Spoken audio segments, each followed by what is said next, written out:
Jungle.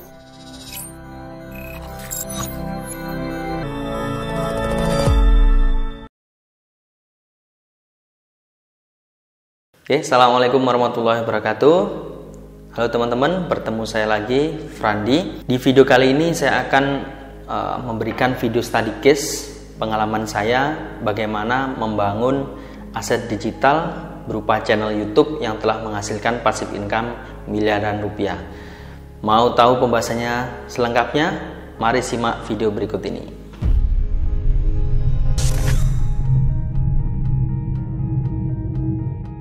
Jadi rahasia membangun aset digital 17 channel YouTube. Nah, jadi saya akan share apa yang saya lakukan, video study case saya dalam membangun ke 17 channel YouTube saya yang alhamdulillah sampai saat ini sudah menghasilkan miliaran rupiah menjadi passive income bagi saya.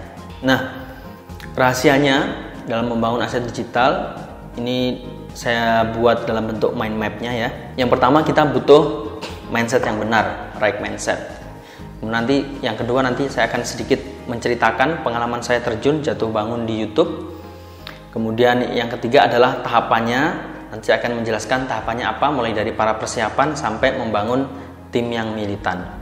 Yang terakhir adalah ikhtiar langit.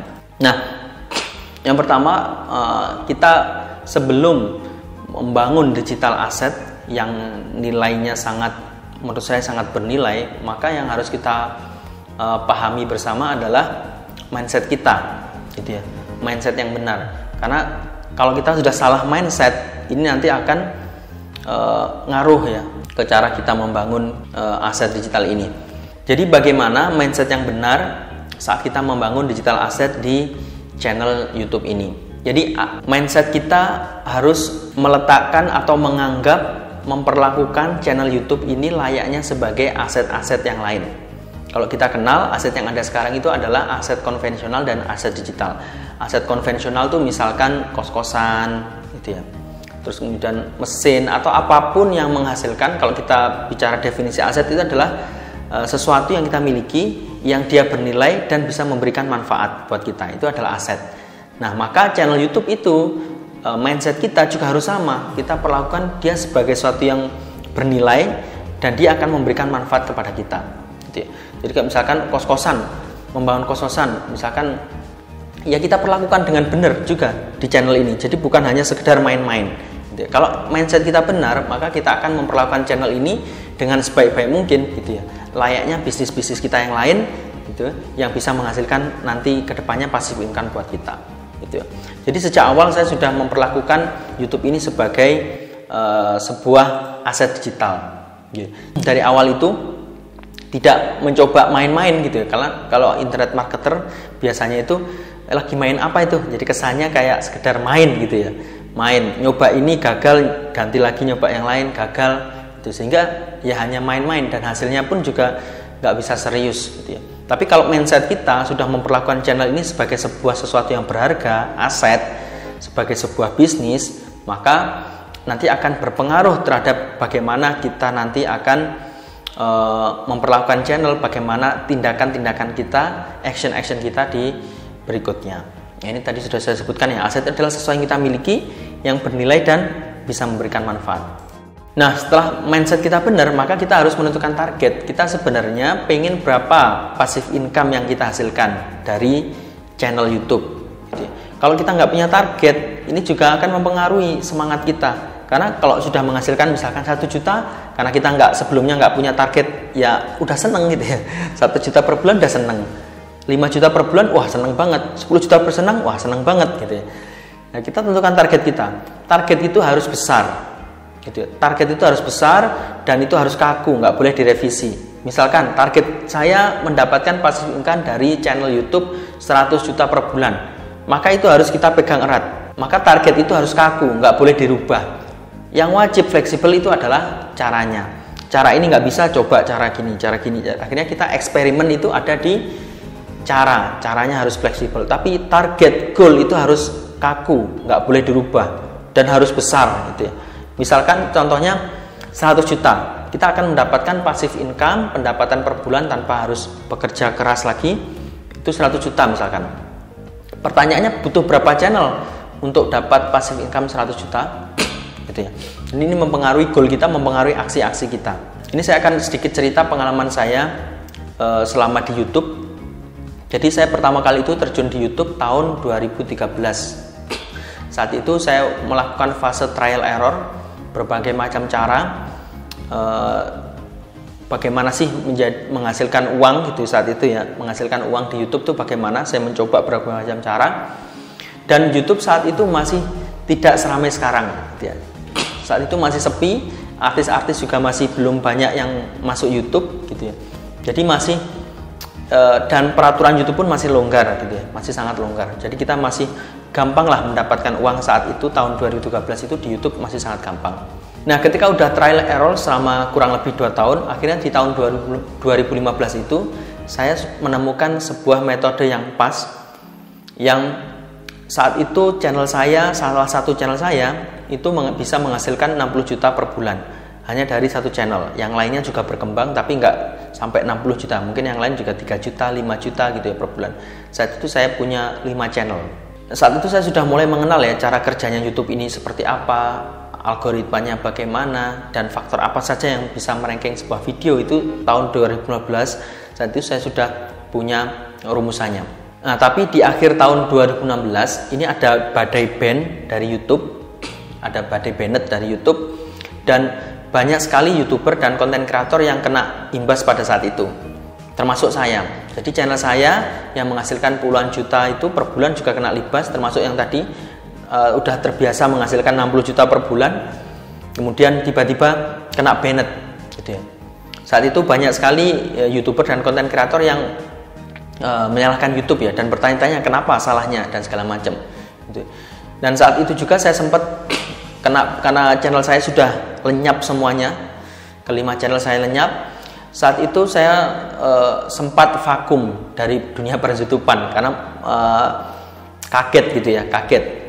Biasanya penghasilannya besar, kemudian lenyap seketika itu juga. Saya sempat vakum dan tidak melakukan aktivitas di dunia per-YouTubean gitu ya. Saya sudah tidak mengelola channel.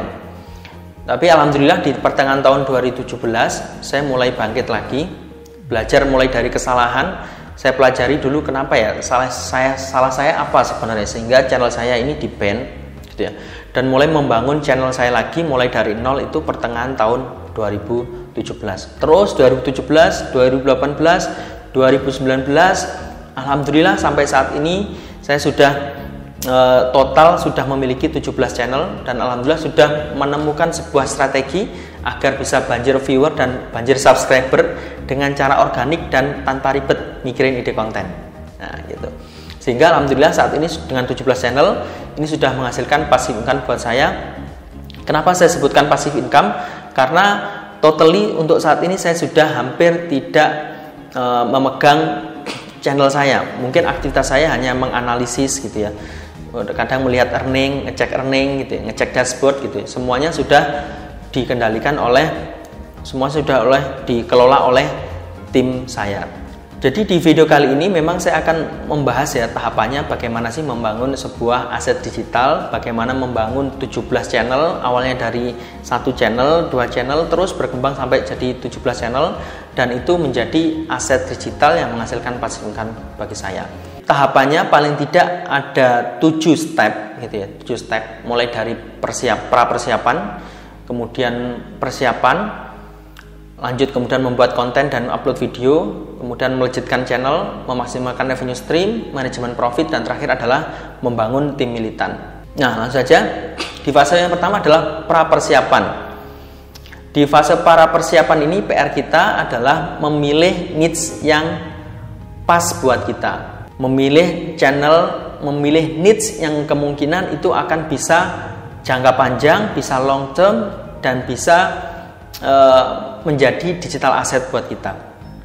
Di fase memilih niche ini ada 4 hal, paling tidak ada 4 hal yang harus ketika kita perhatikan untuk memilih niche. Yang pertama adalah GPM, cost per mile, kemudian ada market size, market trend, dan earning potential. GPM atau cost per mile ini apa? Jadi Jadi tidak semua niche itu mendapatkan bayaran yang sama dari YouTube gitu. YouTube dapat uang dari mana? Mereka dapat penghasilan dari para advertiser, dari para pengiklan gitu. Jadi ada niche-niche tertentu yang itu pengiklannya ramai. Kalau pengiklannya ramai itu biasanya meningkatkan cost per mil. Cost per mil itu adalah biaya yang dibayarkan advertiser atau dibayarkan pengiklan per 1000 view gitu ya, yang dibayarkan kepada YouTube. Nah, YouTube nanti mengatur, kemudian dikasihkan juga bagi hasil dengan kita sebagai yang punya channel gitu. Jadi memperhatikan cost per mil ini juga penting. Kemudian market size. Market size ini apa sih? Market size ini adalah ukuran pasar dari niche. Jangan sampai kita nanti memilih niche yang ternyata itu pencariannya per bulan sedikit gitu ya. Dia adalah niche-niche yang tidak terlalu banyak dicari atau dibutuhkan oleh pasar. Nah, cara nanti market size, cara ngeceknya ada di Google Keyword Planner, bisa Ubersuggest, dan tools-tools untuk mencari market volume yang lain atau market size. Yang ketiga adalah market trend. Nah, market trend ini juga penting, bagaimana kita memilih sebuah niche yang dia itu trennya stabil paling tidak, atau kalau bisa trennya lagi naik. Maka nanti ketika kita membuat channel tersebut, maka kita udah nggak bingung lagi. Jangan sampai kita memilih channel, memilih niche channel itu yang trennya sedang turun. Kalau kita salah memilih, trennya turun, maka akan tidak bisa jangka panjang gitu ya. Nanti kita akan repot sendiri. Sudah capek-capek buat konten tapi ternyata trennya turun. Untuk melihat market trend ini banyak tools juga yang dipakai ya. Neil Patel, Ubersuggest itu juga ada trend, atau kalau paling simpel teman-teman di Google Trend gitu ya. Bisa dicek di Google Trend. Terus kemudian earning potensial atau potential earning. Jadi untuk sebelum masuk menentukan sebuah niche, GPM-nya udah oke, kemudian market size-nya sudah besar, kemudian trennya juga stabil atau naik. Yang terakhir adalah earning potensial. Ini harus dicek di YouTube. Pakai toolsnya adalah Social Blade. Jadi jangan sampai teman-teman sudah oke semua, ternyata niche tersebut tidak boleh. Ya, tidak boleh di-publish atau tidak menghasilkan ketika di YouTube. Maka ini harus dicek dulu dengan Social Blade. Itu ya fase pra persiapan yang saya lakukan sebelum melakukan apapun. Jadi kita harus memilih niche. Nah, ketika sudah menentukan niche apa yang tepat berdasarkan 4 kategori tadi, maka berikutnya kita harus mempersiapkan kesuksesan channel. Jadi channel itu sudah kita rancang, sudah kita siapkan kesuksesannya dari awal. Rata-rata YouTuber pemula atau rata-rata YouTuber kebanyakan itu mereka membuat channel terus kemudian bingung temanya apa gitu ya, terus judulnya apa ya, yang harus saya buat apa dan segala macam. Jadi mereka rata-rata nggak mengetahui medan. Nah, di fase persiapan ini hasil saya trial error selama 5 tahun, akhirnya saya paham sebenarnya kesuksesan channel itu sudah bisa di set dari awal kayak gitu ya, bisa kita rencanakan dari awal. Nah, untuk fase persiapan ini ada beberapa hal yang harus kita lakukan. Yang pertama, kita butuh tools yang bisa membantu kita untuk merancang sebuah kesuksesan. Kalau saya pakai vidIQ, dulu saya pernah pakai TubeBuddy, tapi sudah saya compare, saya sudah pakai berkali-kali, ternyata masih sangat bagus vidIQ gitu ya. Masih banyak kelemahan di TubeBuddy sehingga saya sampai sekarang masih pakai vidIQ. Terus kemudian ada namanya metadata yang konsisten. Ini banyak sekali juga yang tidak paham tentang metadata yang konsisten itu. Metadata itu apa sih? Kalau di YouTube itu ada namanya tag, description, meta description, meta tag gitu ya. Terus kemudian ada di channel keyword. Nah, dan semua itu nanti akan kita setting gitu ya. Dan ini yang rata-rata tidak diketahui oleh para YouTuber, metadata yang konsisten. Kemudian ada namanya aturan 40 video. Nah, aturan 40 video. Jadi ini yang juga menjadi pedoman ya, yang saya buat menjadi pedoman sehingga nanti teman-teman itu YouTuber itu udah nggak galau gitu ya. Kenapa udah buat video konten 1 sepi, 2 sepi, 3 sepi, 5 sepi, ke-6 udah patah semangat gitu ya. Ke-10 udah channelnya udah tutup, dihapus dan segala macam karena malu nggak ada viewer ya, gitu. Jadi dari aturan 40 video ini nanti akan memberikan panduan kepada teman-teman apa yang harus apa yang harus dibuat gitu ya, dan kapan harus mulai mengganti konten gitu ya. Ketika nanti ada sinyal-sinyal tertentu yang harus yang dapat kita baca gitu ya. Terus kemudian adalah yang keempat ada riset keyword. Ini proses riset keyword tentunya menggunakan vidIQ. Kalau teman-teman memakai cara yang saya lakukan ini, maka nanti teman-teman akan bisa mendapatkan konten ide yang sangat bernilai dan berpotensi viral gitu ya, tanpa harus pusing gitu ya, tanpa harus mikirin idenya apa, pusing, nggak ada. Kalau kita pakai cara saya dipadukan dengan vidIQ, nanti teman-teman akan bisa dapat konten, dapat ide video yang itu berpotensi viral tanpa pusing-pusing itu ya. Itu akan kita bahas di proses riset keyword. Kemudian di fase implementasi, ini adalah implementasi dari metadata konsisten, aturan 40 video dan proses riset kata kunci itu akan diimplementasikan di settingan. Kalau di YouTube itu ada namanya default tag, default description, dan juga channel keyword. Nanti akan kita implementasikan. Kemudian membuat daftar 40 video pertama. Jadi ketika kita memulai membuka sebuah channel, kita sudah rencanakan konten judulnya apa sih 40 video yang pertama gitu ya. Dan ini tanpa pusing ya, tanpa mikir, karena datanya sudah jelas. Kita melakukan membuat video itu sudah bukan by perasaan gitu ya. Salah satu sukses berbisnis itu adalah kita mengambil keputusan bukan berdasarkan perasaan, berdasarkan dislike, like and dislike gitu. Tapi sudah berdasarkan data yang ini bagaimana data ini ketika kita terapkan dia akan bisa menjadi sangat efektif dan efisien karena kita hanya memproduksi video yang berpotensi viral saja. Jadi video-video yang zong, yang kemungkinan nggak viral itu nggak akan kita produksi. Nah, kemudian di setelah fase persiapan kita menyiapkan khususnya channel, maka kita fasenya eksekusi, yaitu kita membuat konten dan juga mengupload video. Nah, untuk membuat konten ini ada beberapa hal yang harus kita buat, harus kita tahu, yaitu tentang faktor viralitas, kemudian template naskah video, teknis pembuatan, thumbnail bercetar tinggi, dan terakhir adalah bagaimana teknis mengupload video. Yang pertama adalah faktor viralitas.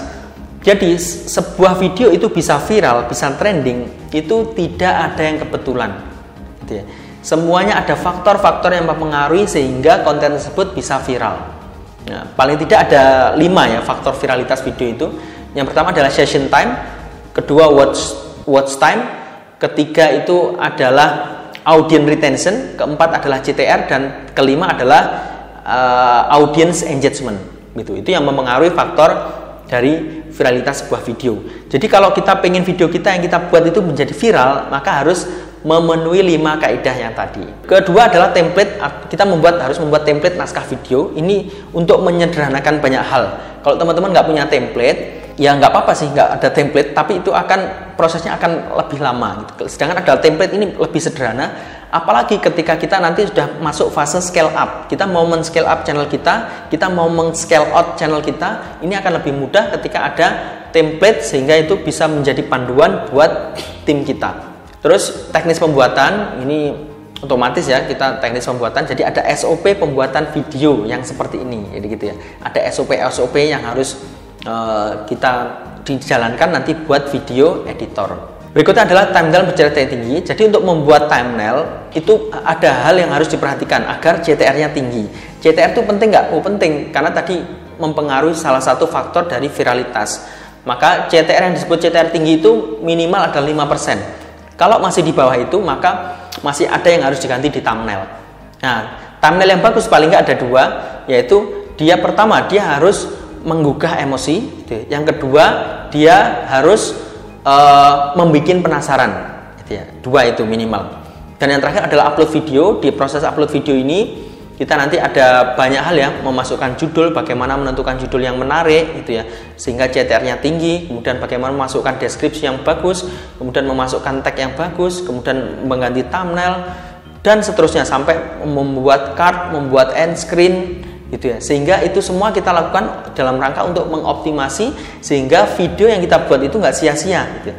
Berapa banyak YouTuber itu yang membuat video tapi nggak ada view karena memang nggak dioptimasi ya. Mulai dari tadi ya, faktor viralitasnya aja udah diperhatikan, ada template-nya, ada teknis, ada SOP-nya, thumbnail-nya ada diperhatikan, terus menguploadnya pun itu ada strateginya. Nah, langkah selanjutnya ini adalah melejitkan channel. Jadi setelah kita mengupload, tadi kan udah di fase upload ya, mengupload 40 video. Jadi kalau di saya mempunyai sebuah strategi yaitu 40 video. Jadi udah setelah 40 video, kita baru bisa melanjutkan channel dengan menganalisa atau membaca analitik di YouTube Studio.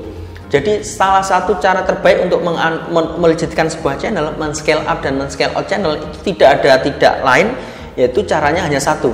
Kita menguasai, kita menjadi master dalam membaca analitik dan menganalisanya. Gitu. Ketika kita sudah membaca faktor-faktor apa saja, kita bisa melakukan simple tweak atau perubahan yang bisa membuat perubahan sederhana yang bisa membuat efek dampak yang besar. Contohnya, kenapa kita harus di melejitkan channel ini? Tugas kita adalah kita mana tahu faktor yang misalkan ada channel yang tumbuh, sehingga kita bisa memberikan panduan kepada kita channel apa yang harus diproduksi lebih banyak, gitu. Channel apa yang harus diperbaiki thumbnailnya, gitu. Channel apa yang harus diulik, dilihat data audience retentionnya, sehingga kita bisa menempatkan iklan kita di posisi yang tepat. Inilah rahasia bagaimana nanti kita bisa bagaimana penghasilan kita ini lebih besar daripada youtuber yang biasa. Nah, ketika sudah melanjutkan channel kita udah growth gitu ya, banjir viewer dan banjir subscriber, maka langkah berikutnya adalah kita harus memaksimalkan revenue stream. Ingat, revenue stream penghasilan seorang YouTuber itu tidak hanya dari YouTube AdSense. Bahkan seringkali penghasilan terbesar mereka adalah dari yang lain, menjual produk digital, menjual produk fisik, atau bahkan affiliate. Nah, di sini paling tidak di saya menggunakan revenue stream 4 ini. Kalau teman-teman ada yang lain, monggo boleh silahkan. Kalau di saya memaksimalkan channel saya, revenue stream saya itu di keempat ini. YouTube AdSense karena ini paling mudah, paling sederhana. Gitu. Kemudian menjual produk digital, gitu ya. Terus kemudian menjual produk fisik. Ya, saya menjual macam-macam produk fisik, mulai dari yang benda hidup sampai benda mati, gitu ya. Kemudian jasa, saya juga punya kursusan bahasa Inggris dan itu juga saya promosikan dengan YouTube channel. Dan yang terakhir adalah affiliate, baik affiliate lokal maupun affiliate internasional. Kalau affiliate lokal ada Shopee, kemudian Lazada gitu ya. Affiliate internasional itu ada Clickbank, ada Amazon, itu bisa teman-teman pakai semua, bisa dimaksimalkan. Karena untuk mencapai goals tadi kita 100 juta, 200 juta, 1 miliar per bulan atau bahkan berapapun itu bisa ketika kita bisa memaksimalkan revenue stream. Sangat rugi kalau teman-teman punya channel yang sudah viewernya banjir, subscribernya sudah membludak, tapi hanya menggunakan satu revenue stream. Ini sangat sayang. Nah, berikutnya kita perlu membuat manajemen profit. Kenapa manajemen profit? Karena menurut saya ini merupakan hal yang penting juga. Kebanyakan para YouTuber itu atau para internet marketer itu mereka tidak bagus dalam mengelola profit atau tidak bagus dalam mengelola keuntungan mereka. Jadi ketika misalkan dia udah punya channel, sudah besar, kemudian ketika gajian mereka pakai untuk hal-hal yang menurut saya sia-sia gitu ya, atau hal-hal yang tidak menambah penghasilan kita di masa depan gitu. Maka kita di sini, kalau saya dari awal, kenapa sampai sekarang saya punya 17 channel? Karena mindset saya di awal, profit itu yang kita terima dari per bulan, gajian dari YouTube itu tidak semuanya kita habiskan untuk hal-hal yang sifatnya konsumtif. Tapi kita putar lagi di hal-hal yang dia makin membesarkan aset kita, aset digital kita. Jadi jangan sampai, Mas, apakah tidak boleh menikmati hasil? Boleh gitu ya. Boleh, misalkan teman-teman gajiannya 50 juta per bulan. Jangan sampai 50 juta ini untuk membeli hal yang konsumtif gitu ya. Kalau sekarang di 17 channel saya itu gajian per bulannya bisa untuk beli mobil setiap bulan bisa gitu. Tapi apakah saya beli mobil setiap bulan? Enggak.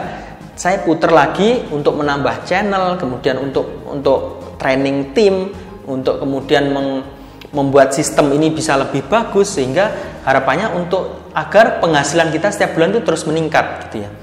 Kalau kita untuk konsumtif ya wes selesai gitu ya. Tiap bulan ganti HP baru misalkan, atau membeli mobil baru dan segala macam, itu nggak akan bisa. Jadi kita harus perlakukan channel ini sebagai sebuah aset gitu ya, sebagai sebuah aset. Kalau teman-teman pengen menghasilkan misalkan 10 juta per bulan dengan aset konvensional, apa yang teman-teman beli? Rata-rata akan membeli kos-kosan, rumah yang bisa dikontrakkan misalkan, itu harganya berapa? Mahal banget. Untuk dapat penghasilan 10 juta per bulan tuh paling tidak kita membeli sebuah properti yang harganya 1 M. Misalkan kita mencicil punya profit misalkan 10 juta per bulan, itu butuh berapa bulan kita baru bisa membeli sebuah properti tersebut. Tapi beda halnya dengan channel, dengan teman-teman nanti mengembangkan, ada strategi mengembangkan bagaimana mempunyai banyak channel, mempunyai tim yang militan, itu dengan biaya yang sangat murah, gitu ya, biaya yang sangat murah, sehingga ini menjadi potensi profit yang sangat luar biasa di masa depan. Nah, di proses yang nggak kalah penting, bagaimana kita membangun aset digital yang bisa menghasilkan passive income, itu mau tidak mau teman-teman harus membangun sebuah tim. Teman-teman tidak akan bisa mendapatkan passive income dari YouTube ketika teman-teman masih single fighter, ketika semuanya dikerjakan sendiri. Kalau dikerjakan sendiri ya capek pasti, nggak akan bisa. Nggak ada ceritanya channel yang besar itu dikelola sendiri. Pasti akan capek tengah jalan, dan teman-teman juga waktunya akan habis. Gitu. Setiap hari capek syuting, gitu ya. Setiap hari syuting, akhirnya waktu untuk keluarga nggak ada. Kemudian waktu untuk me time nggak ada, dan lain-lain. Akhirnya itu ya nggak jadi passive income, tapi tetap menjadi active income. Di membangun tim yang militan ini, paling tidak ada 3 hal yang harus kita lakukan. Yang pertama adalah ilmu untuk memanage atau meliding milenial, karena angkatan kerja sekarang itu rata-rata semuanya adalah milenial. Maka kita harus punya ilmu bagaimana memanage milenial itu. Kemudian yang ketiga adalah membangun tim, mental tim. Ini penting karena karakteristik milenial itu salah satunya adalah dia punya cita-cita yang besar, punya harapan yang besar, tapi rata-rata mereka adalah mudah menyerah. Nah, PR kita sebagai owner, PR kita sebagai leader, itu harus bagaimana membangun mental tim. Itu biasanya di onboarding, gitu ya. Terus yang terakhir adalah seleksi tim, atau kalau di saya ada namanya program ownership program. Itu kita menseleksi dari banyak tim kita, nanti kita seleksi 1 atau 2 atau maksimal 3 gitu ya, yang ini akan menjadi tim inti. Nah, itu tadi ya step-step, dan ini adalah step yang tidak kalah sangat penting, yaitu ikhtiar langit, gitu ya. Karena penyebab kesuksesan kita punya banyak channel, kita punya penghasilan yang besar, itu bukan hanya tidak melulu tentang soal kepintaran kita, tentang strategi kita, dan juga tentang kecerdasan kita. Tapi lebih seringnya, kalau ini yang saya rasakan ya, lebih seringnya itu karena banyak campur tangan dari faktor lain, atau saya sebut dengan faktor langit, gitu. Yaitu ikhtiar-ikhtiar langit, ikhtiar-ikhtiar yang kita lakukan itu sebenarnya untuk percepatan, kelancaran, dan keberkahan. Ikhtiar langit itu contohnya seperti apa? Contohnya bersedekah, gitu ya. Kemudian intinya melakukan amalan-amalan yang itu hubungan kita dengan Tuhan, hubungan kita dengan Allah, itu. Jadi ini bisa tidak boleh diabaikan. Oke, teman-teman. Jadi dari tadi step 1 sampai step terakhir ikhtiar langit itu. Jadi rencana saya akan membuat sebuah panduan yang lengkap buat teman-teman semua, yaitu strategi yang saya temukan selama trial selama 5 tahun menggeluti YouTube. Saya ketemu sebuah strategi rahasia bagaimana channel kita ini bisa banjir viewer dan banjir subscriber dengan cara organik, dan kita tanpa ribet mikirin ide konten. Isinya apa saja? Nanti saya akan bahas. Yang pertama berisi panduan lengkap mulai dari A sampai Z, mulai dari mindset, fase persiapan, fase mengisi konten, fase merisetkan channel, sampai fase membangun tim, bagaimana agar bisnis kita ini bisa autopilot. Disusun dengan bahasa yang mudah dimengerti bahkan untuk pemula sekalipun. Jadi saya akan membuat sebuah video panduan yang lengkap dari A sampai Z, berisi videonya ini ada 39 video dan juga modul, 39 modul. Dan di sini saya akan membeberkan semua rahasia. Yang kedua adalah rahasia jitu, anti ribet, anti galau, anti pusing. Bagaimana kita bisa menentukan konten, bagaimana kita bisa mendapatkan ide konten yang berkualitas dan berpotensi viral tanpa lagi kita pusing, galau, dan lain sebagainya. Yang ketiga, nanti di panduan itu saya akan juga menjelaskan bagaimana sih membangun tim yang militan ini sehingga kita bisa mengelola banyak channel dan membesarkannya. Yang keempat, jadi di sini saya tidak akan hanya mengajari tentang bagaimana menghasilkan uang, tapi juga bagaimana membangun sebuah sistem bisnis agar nanti bisa menjadi passive income, bagaimana bisnis ini bisa berjalan tanpa kita harus berada di dalamnya. Yang kelima, nanti saya juga akan mengajarkan bagaimana berbagai macam cara monetize channel, tidak hanya dengan YouTube AdSense. Kemudian manajemen profit, manajemen aset dan digital, dan otomatis tentang ikhtiar langit.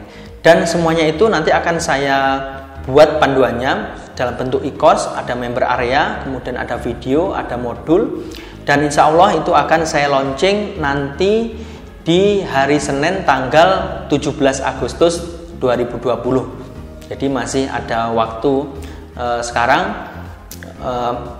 Teman-teman bisa cek apa saja yang akan saya ajarkan nanti itu di deskripsi video berikut ini, dan saya juga akan pin komentar di video ini tentang bagaimana mendapatkannya.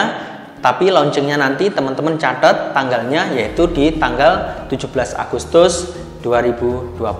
Oke, mungkin sekian video study case saya tentang bagaimana step-step saya dalam membangun sebuah aset digital berupa channel YouTube, dan alhamdulillah saat ini sudah menghasilkan miliaran rupiah. Terima kasih atas waktunya. Kita sampai berjumpa di video selanjutnya. Assalamualaikum warahmatullahi wabarakatuh.